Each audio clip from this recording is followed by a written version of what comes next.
All right, and we are live. What's going on? What's going on, tribe? It's your boy KD. Ooh, excuse me. Slide this over. Back with another one. You guys smash that like button. With no further ado, we're going to get right into it. You see the title. Is to be giving. Men are givers. And if you find that your man was once a giver and he's not anymore, the woman needs to look at herself, because you might be emasculating him, you might be pushing him, you might be showing up as ungrateful, and therefore he doesn't want to give to you. Or if the man never shows up as a giver, he might not be that interested. But let's just watch this video together. Okay, here we go. Men are givers. Complete stranger.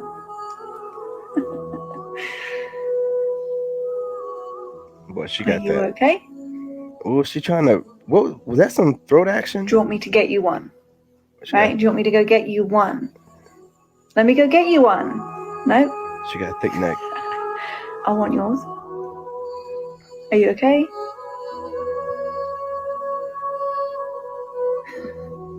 Confused. Do you want more? Man, This is what men do. Do you want more? Man. I see you need something. Do you want more? Hey, have the coffee too. As soon as he takes his hand. Okay, yeah, you get the gist, okay? I don't know what this music's copyright or not. It's Facebook. It's like the Wild West over there. They can just, it's worse than TikTok, and they don't even care. The sacrifice, I've gotten some slight, you know what I'm saying? You know what I mean? I got to be real careful with these videos, man. That's all I'm going to say. Keep it going. You usually don't be falling fast. Hey, you guys, make sure you subscribe and follow my cousin Trey 4K. That is Trey 4K on Facebook, Trey Dawkins, and it's Trey Dawk on Facebook, and it's Trey 4K on TikTok and Trey 4K on YouTube. He's a passport bro over there in the Philippines right now with his girlfriend, living it up. You got a way of keeping me coming back to back. I just found out the only reason that you're loving me was to get back at your ex-lover. But before you leave, usually I would never even care. Baby, I know she creeping, feel it in the air. All right, support my cousin, y'all. Let's go. Subscribe. What up, my boy? Yes, sir. I ain't forget you. Dap me up. Whoa, what are you doing? Once again, to prove that there is no difference between biological females and biological males, we see this female Marine against this male Marine, and watch how it is a completely fair and equal battle. Woo! I don't know what's up with my boy though. See? I don't know why he was like so ready. Once again, to prove. I don't know why he was so ready for the follow up. I don't know what that was. He was, man. I don't know what kind of smack she was talking, but my boy was like, "Hey, you ain't getting back up. Don't try it. Don't try." Another creator on here told me this about men, and it changed mine. So if you're a girly who's wondering why guys aren't responding to her, stick around. A lot of times when I approach men, I don't get the response that I think I'm going to get. We'll have super good conversations and everything will go really well, and then nothing happens after. Until I started saying this one thing, and that is, I'm flirting with you. Find a way in the conversation to fit in those exact words. I like it can be something like, oh my goodness, I had no idea how much fun you would be when I decided to come over here and flirt with you. Or maybe, oh my goodness, flirting with you is so much more fun than I thought it was going to be. Or I'm glad I took a chance and came over here to flirt with you. I'm learning that a lot of men don't want to assume that a woman is coming on to them. And a lot of times they really don't want to make the person who they're talking to feel uncomfortable. And this can eliminate a lot of the guesswork for them. Yes, and yes. Thank goodness there are more and more women out here that are actually listening to what men are saying. I love this approach because even though it's not quite as bold as saying, hey, I'm interested in you, here's my number. You ladies, I'll let her cook. You definitely don't have to be as bold as to say, here's my number, but cute, feminine ways of letting a man know that you're flirting or you're interested will definitely pick up on. And if he doesn't pick up on it, then he's not worth your time, right? is very clear, very obvious. It's not hinting. It's actually forming words and communicating that you're purposely flirting with him. I absolutely approve and agree with this. Another creator on here told me this about men, and it changed Absolutely. mine. So if you're a girly who's wondering why guys aren't responding to her, it's a very direct, indirect way of getting your point across, because flirting is so casual. You could even tell them that, you know, you're crushing on them. And then that way you open the door so we can go ahead and be like, oh, you're crushing on me. Oh, what's going on? I'm crushing on you. You know, I'm glad you said. Or, you know, if he never met you before, be like, oh, it's so adorable. How are you doing? It can open the door. You never know. Okay. Y'all are super aggressive. Why don't y'all go ahead and put that aggressive nature to good use in a feminine way? Because the fact is, it hits different when a woman says it. So here we go. Number one, every man should not be able to access you at all hours of the night. Number two, a man is not responsible for your daddy issues. Number three, a woman having a lot of male friends is a turnoff for a man. Number four, a man's value goes beyond his wallet and status. Number five, if you want a traditional man who pays all the bills, you have to be a traditional woman who submits. Number six, mind games are not cute. It's stressful and it turns him off. Number seven, prioritize your relationship like you do your career. Number eight, your self-worth should be self-made, not man-made. Number nine, respect his need for space as much as you do your own. Number 10, relying on a man to validate your emotions is not empowerment. Find your own emotional independence. Number 11, your beauty attracts him, but your traits will keep him. Number 12, never compare your man to any other man. Number 13, men fight battles too. They just don't talk about theirs. Number 14, say what's on your mind. He's not a mind reader. Number 15, acknowledge the little things he does for you. Number 16, respect the privacy of your relationship. Number 17, don't say you forgive him just to then bring it up in every argument thereafter. Oh, man. He will start to resent you. Number 18, if you love him, love his flaws too. Number 19, saying I'm sorry and actually meaning it is a major turn on for him. Number 20, accountability builds his trust for you. Number 21, jealousy is not sexy. Number 22, saying it's fine when it's not will eventually, because the fact is it hits different when a woman says it. So here we go. Number one, every man.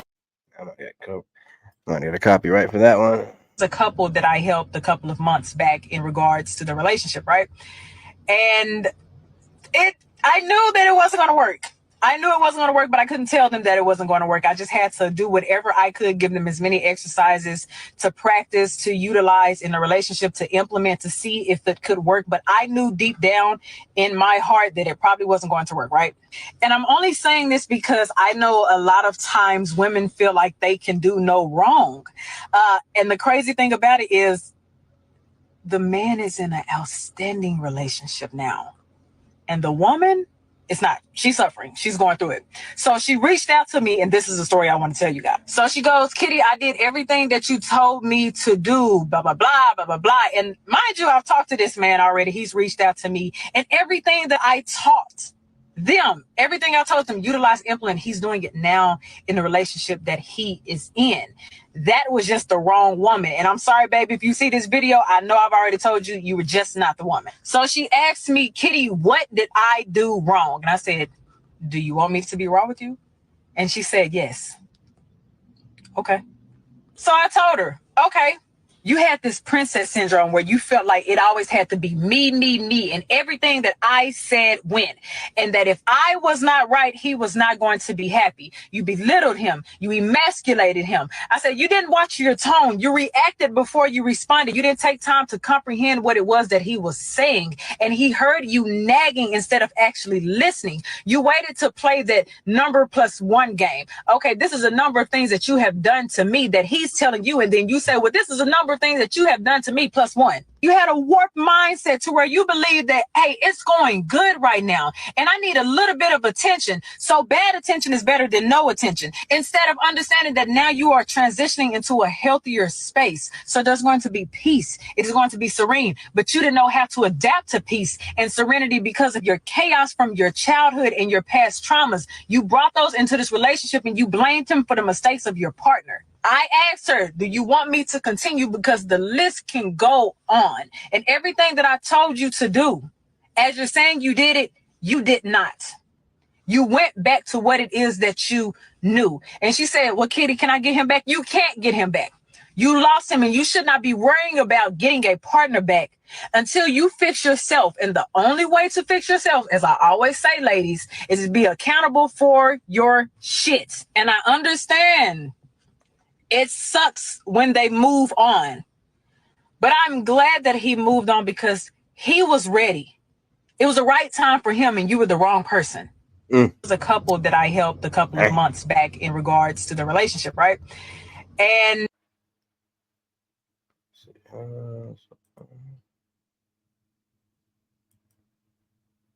my homegirl a couple of weeks ago, she called me during lunch. Baby, let me tell y'all something. I am a foodie. I do not like answering the phone whenever I'm eating because I love. You gotta smash that like button. Hot. But if I smash that like button. Her name is Kitty Rose. If you don't know, love you. I'll take the phone call. She's upset. She's screaming. She's crying. She's mad. She goes into why she's upset.